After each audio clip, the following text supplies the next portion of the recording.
The opening ceremony of the Tokyo International Conference on African Development, TICAD 6, saw the attendance of heads of state, government representatives, developmental partners, and private sector players from across the world. The meeting of the world in Nairobi all geared to one agenda: to discuss developmental matters. Africa is blessed with vast, untapped resources of renewable energy. New technologies are both reducing the cost and making them easier to harness. Given the scale of resources needed, increased private investment in infrastructure will be essential. The G7 summit also emphasized that the key to empowering Africa rests in the provision of healthcare.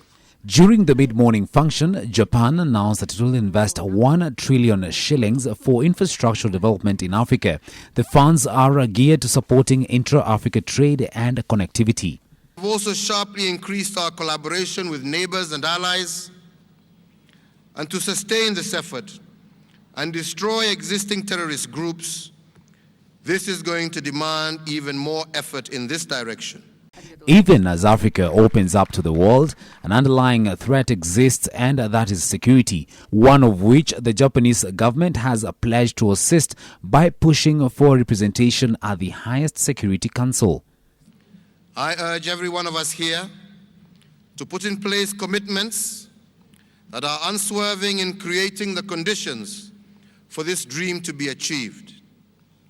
We must press for open and fair trade, for deeper infrastructure integration, and to develop the human resource of our people. Please accept my complete support on this point. You in Africa have a right, as a matter of course, to demand that the international community better reflect your views. Africa should send a permanent member to the UNSC by 2023 at the very latest.